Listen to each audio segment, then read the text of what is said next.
5、4、3、2、1 Action！ 大家好啊！歡迎收睇羅馬吉他咖啡新一輯啦。今日係2026年嘅5月29號凌晨啦，凌晨約莫係2點45分。啱啱有個主題同大家分享。咁今日嘅主題係咁樣嘅，學院今日咧就考我嘅60歲大壽嘅壽宴。咁學院嘅主要人物徒弟們都基本上到齊嘅。咁我哋一齊去食嘢啦，嘢幾好食嘅。我哋今日喺呢個淘大商場嘅海港酒家食呢個阿拉斯加長腳蟹。我之前咧都食過嘅，不過咧我唔覺得上次食嗰陣就係好撩嘅，原來係食咗隻細蟹。今日去到佢話原來係有大蟹嘅，哇，大好多嘅，大成倍，啲色又深好多。咁我就揀咗隻大蟹，因為男仔比較多啊，夠食，好大份，同埋咧就好好食，好多肉，啲肉好好味咁樣。呢餐食得好開心，氣氛非常之好，個現場嗰度都好好氣氛，哇，坐到爆晒，咁啲人好人聲鼎沸啊，嗰場好熱鬧咁樣。唔知係咪年紀大咗，依家中意熱鬧嘅咁樣。咁新呢輯裏頭咧就有啲改變嘅，同以前。我想將啲片擺上去 YouTube 嗰度，咁但係 YouTube 咧就彈一句嘢俾我話我拍得太長，於是乎我拍咗嗰個就取消咗啦。咁我唯有濃縮個主題咧，每次講一個主題啦，咁樣嘅。咁啊要喺15分鐘之內完。咁我會望住個鐘講到14分鐘，我哋就停低啦，咁樣嘅。咁就每輯約莫就係14分鐘就算數啦，咁樣嘅。跟住我剪好片之後咧，set 埋所需要嘅資料上去，咁就會擺上去 YouTube 啦、Facebook 啦、IG 啦、X 啦咁樣同大家分享嘅。咁大家或者唔同嘅渠道睇得到咯，咁樣。咁都係照舊啦，大家幫手打個 like 啦，咁樣嘅訂閱啦，咁希望睇得開心。咁新一輯嘅羅馬咖啡有啲乜嘢會講嘅咧？啊，唱首歌先。我定咗幾首歌，今日會彈唱俾大家開心下。我哋先唱一首叫做《情花開》。呢首《情花開》咧，我有一個奇怪嘅地方就係，咦，點解嗰啲人咧開演唱會成日都唱呢首歌？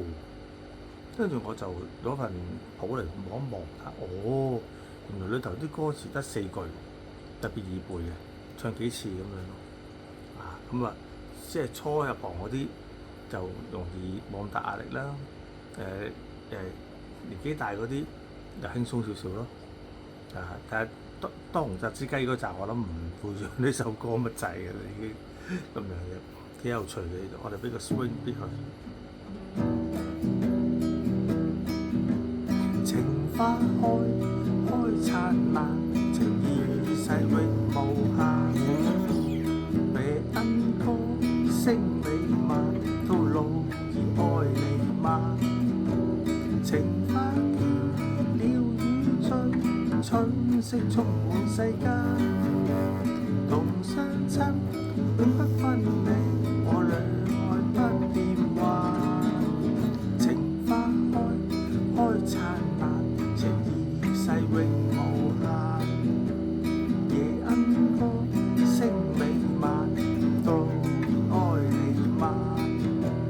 情花飄了雨醉，春色充滿世間。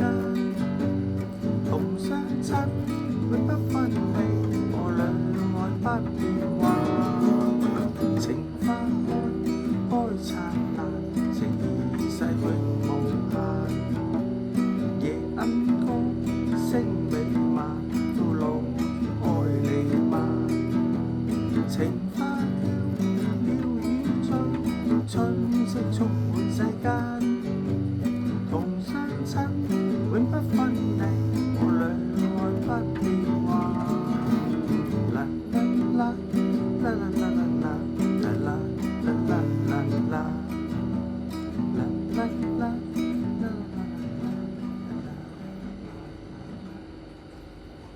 咁我就練咗一批比較時代感重啲嘅歌，因為我發覺原來幾有趣。當時興呢啲歌嘅時候咧，大部分都係主要係70年代啦，應該係都係中意慢慢收細聲完個。原來當時係做個我哋叫做非歐語咁樣嘅，一個年代嘅。我記得60年代啲歌就好中意升高八度語咁樣嘅。諸如此類咁，好多時啲歌原來好中意慢慢收細聲咁樣嘅，有時啦咁樣嘅，執個歌就會知道嘅嗰啲咁，比較有趣啲。咁就餐飯食啲乜嘢？除咗阿拉斯加長腳蟹之外咧，佢大隻係深角色嘅，就唔係橙色嘅。煮咗出嚟咧都係橙色嘅，不過呢度好白嘅。咁就有幾大隻？嗱，平時大家彈琴都見過一個寶架㗎。如果普通一隻蟹咧，就好似個寶架咁大咯，咁樣嘅，即係正常嗰啲阿拉斯加長腳蟹，腳溜溜咁樣。咁通常嗰啲老人家揾咗喺度，影相咁樣喺度，好搞笑嘅。咁嗰隻咧就差唔多大1倍，哇幾誇張！就深角色嘅咁樣，又好似埲牆嗰啲色咁樣嘅，即係好威猛咁樣個樣。嗰個經理拎俾我睇嗰陣，我都嚇一跳喎，都咁巨型㗎。跟住望價錢，咦唔係喎，食大好抵食喎咁樣。我哋人多除出嚟有層，一個人好少機會食咁大隻蟹咁樣。係我想知道大蟹有幾唔同咧，食落去咁樣。有啲嘢咧大好食啲嘢，有啲嘢細好食啲咁樣。試下咯我真係大好食啲咁樣。當然要俾多啲錢咁樣啦。但係都唔係好貴，大家負擔得起嘅。而家香港食嘢好鬼平嘅，我覺得好搞笑。跟住咧就我哋頭先講到話學院就徒弟們就同我哋呢個食60歲大壽飯啦。咁席間咧我就同佢哋講咗有3個心願嘅。心願第一個咧就係我希望係大家身體健康啦。第二個咧就係嗰個學院交低咗俾阿蘇偉智院長，我依家升咗做校監。我希望咧就佢可以將佢教得有聲有色啦，咁大家就支持佢啦咁樣咯。第3個願望咧就係突然間失憶唔記得咗添，唔緊要啦，陣間再講翻。我冇諗過我會失憶嘅。有啲嘢好邪嘅，老實講真句。我咧應該係琴晚黑咧就做呢一個直播嘅。琴晚黑突然之間身體有少少唔舒服，咁我就取消咗咁樣嘅。我拉伸下條頸好痛咁樣，彈唔到吉他咁嘛。好啦，到今晚我奮鬥要做咗佢啦咁樣嘅。咁但係即係萬事起頭難啊嘛咁樣嘅。咁我就寫低咗張紙，都揾唔翻張紙出嚟，唔知去咗邊。咁我諗住唔緊要啦，我都係即興諗到乜就講乜啦。原來真係有嘢會記得嘅咁樣，唔緊要啦，唔緊要啦。可能夜啦，我有少少攰啦，咁所以咧就有啲嘢唔記得啦咁樣啊。就同我年紀大唔記得嘢冇乜關係嘅。我發覺我記性幾好，可能我食得花生多咯。同埋如果你成日彈吉他，好似人哋話成日彈鋼琴咧，咁就啲記性會好啲咁咯。我都係嘅。我每日都仲係喺度背一首歌，縮縮地咁樣好似。傾得咁開心真係。頭先我哋特別強調話喺淘大嗰個海港酒家度做咧，我哋頭先上一節就講緊話，我哋今輯裏頭咧會講啲咩主題啊嘛。我諗到幾個主題嘅，即係唔係今集係今輯啊。咁啊，其中一個主題咧就係話，我經常咧都寫嗰個食經嗰陣咧係寫淘大商場嗰啲鋪頭嘅。咁如果大家有嚟過淘大都知道咧，淘大商場係啲鋪頭係經常換嘅，即係話會唔會俾我寫晒嘅？唔會嘅。呢度有50間食肆，我每日寫一間都寫50日啦。但係你寫得嚟咧，佢每2年咧就換晒佢㗎啦。咁啊換晒佢又再寫，你根本就追唔切去換嗰啲嘅，幾好玩嘅呢個遊戲都。咁我盡量都追晒咁多間嚟食下，睇下試下邊間好食啲啦咁樣嘅。主要係食嘅，佢呢度係咁樣。其他配套都有嘅，不過就食係主題咯咁樣。好多人專登揸架車嚟食嘢，咁我就特別介紹俾大家啦咁樣。咁佢哋係就我啦，即係我呢期行動唔係好方便啊咁樣，咁所以咧就佢哋過嚟同我一齊食啦咁樣。咁跟住就講咁出年咧喺食飯嘅時候咧，大家都不約而同講咗同一句就話應該每年都搞一次啦咁啊，氣氛好好啊，咁啊玩得好開心。唯一一樣嘢唔同就係話，往時佢哋好中意劈酒，今晚佢哋冇劈酒啊，竟然係，可能嗰度要收開瓶費，佢哋就勒住咗啦咁樣。唔緊要啦，唔緊要，大家耐冇見，費事又要懟冧邊個咁樣。咁跟住咧，佢哋就話下次揾架車車我去邊度食啦咁樣。咁我就同阿小慈講，我話：咦，其實我應該翻去諗定下一次出年嗰餐喺邊度食至啱喎，一路食到我18歲。食到82歲咁樣，依家好似講82歲咁樣。我記得咧喺約莫即係10年前啦，我成日同人哋講話我會有120歲命。而家我發覺啲人成日都講82歲，唔知邊個學我講嘢咁奇怪咁樣，變咗個潮語嘅呢度。好，我哋唱多首歌好唔好啊？唱多首歌，我預咗應該有可以唱到5首歌嘅，如果15分鐘。即係唱下學生歌。點解唱學生歌咧？除咗我練咗之外咧，主要就係今日係第一集啦。咁我哋當一個開學咁樣同大家，我哋主要都係同學生溝通為主嘅。咁樣我哋個工作，咁所以咧就當一個開學咁樣送俾大家啦。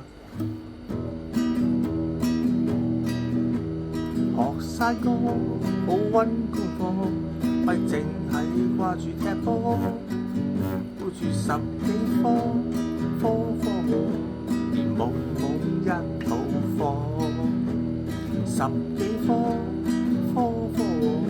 連懵一肚火。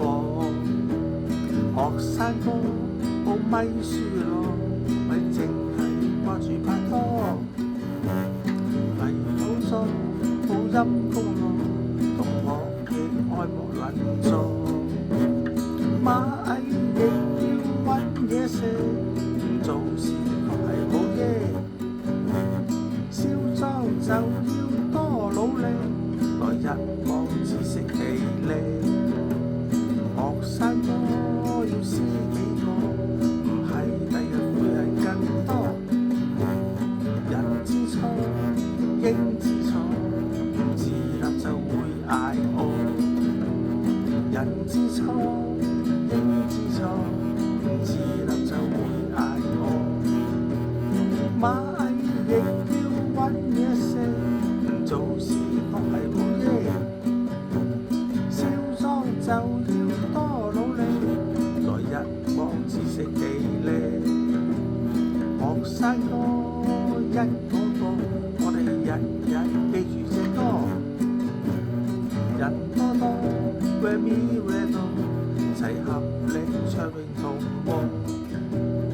人多多 ，where me where no， 齊合力唱永同和。啦啦啦啦啦啦啦啦啦啦啦啦啦啦啦啦。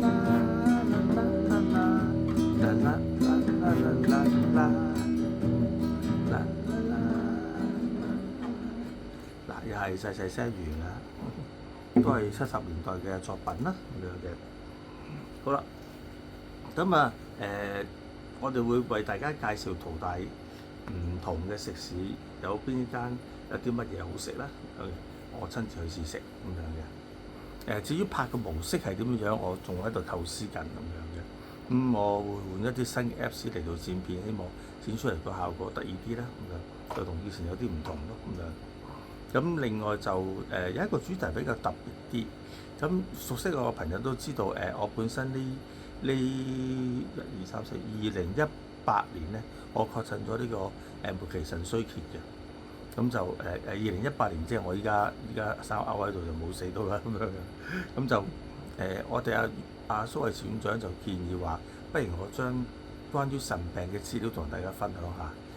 第一我唔係醫生啦，我又唔係專家啦。不過又病咗咁耐，多少都有少少喺呢方面嘅認知。咁我發覺坊間對於呢件事情有好多嘅誤解同無知。咁我覺得都出嚟講下幾好嘅。我亦都替佢哋作過一首歌，就送咗俾佢哋嗰個腎臟嗰啲義工組織嘅咁樣，大家可以上網見到㗎。如果睇開腎科嗰啲嘢嘅咁樣嘅。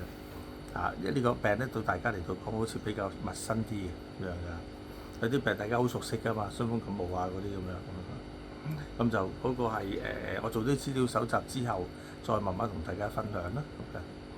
跟住就再去到音樂之餘就係啦，今次咧我哋會大量拍好多關於食嘅主題嘅，食嘅主題嘅咁樣嘅嚇。因為我成日想有個目標就可能開間私房菜啊咁樣咯。不過我年紀大啦，所以咧個做法就可能每日俾一 pair 人咧兩個咧就上去個私房菜嗰個地址嗰度咧嚟到食嘢咯咁樣嘅。嗰啲後話再慢慢同大家分享。因為而家近年嚟太得閒，成日屋企都喺度煮嘢食為主啊咁樣。煮得多咁原來我都幾有天分嘅咁樣嘅。我仲度咗一個，即係寫翻我自己嗰個煮嘢食嘅履歷啊！煮嘢食都可以有履歷㗎，都唔錯，我個履歷都幾見得人㗎啦，算係都。我而家似師徒咁樣嘅。以前因為好專注去做吉他，就冇諗呢啲嘢嘅啫咁樣。咁但係而家調翻轉頭嚟到講，有啲時間騰到出嚟，所以就試下做唔同嘅嘢啦。咁我就唔會拉雜乜都講下嘅咁樣咯。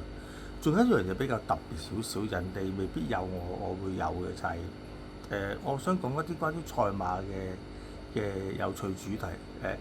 大家知道我係唔會宣揚賭博嘅，所以我唔會教大家講賭馬嘅嘢嘅。我係講緊賽馬，唔係賭馬。關於賽馬咧，我喺我嘅人生當中咧，有啲緣分認識好多關於呢方面嘅得意嘅資訊。咁我想同大家分享下。咁我同大家分享嗰啲嘢咧，都係我親身見到嘅。我親身見到我自己，就唔係我道聽途說，或者係將人哋見到嘅娛樂新聞攞嚟同大家分享。嗰啲大家喺唔同渠道都見到。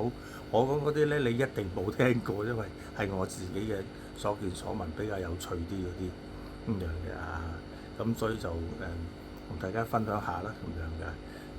我諗唔會太多，即係呢啲主題就貪得意講下啦咁樣嘅。咁多個主題我諗都夠㗎啦已經，咁都做好多集啦已經。咁會唔會好似以前咁揾啲高手嚟到知下歌成啊？一定會啦，呢個就我都約咗好多個啦已經。咁喺佢徒弟咁多個喺度，我叫佢哋逐個上嚟同大家傾下偈。不過我嗰個做法會有啲唔同。之前可能就係咁喺度彈下唱歌咁樣，想改啦，會可能係傾偈傾多少少，問呢啲大家可能有興趣知道，想了解下佢哋嘅嘢咧咁樣嘅。即係好多朋友有時對我哋呢個行業嗰啲覺得幾神秘下，佢哋都話你哋咁奇怪，即係乜咁呢度都係一份工嚟嘅咩咁，好似好拗頭咁樣嘅。我實不相瞞，我哋唔係一份工嚟嘅，我哋都覺得自己我哋喺度玩嘅啫咁樣咯。所以都唔係一份工嚟嘅。好，時間呢度就播下先。我哋只可以有14分鐘，已經差唔多咯喎。好啦，咁今日講到呢度為止啦，唔夠時間嘅，我要試剪一個片，睇下呢個片得唔得先啊。咁我第2集再見，拜拜啦。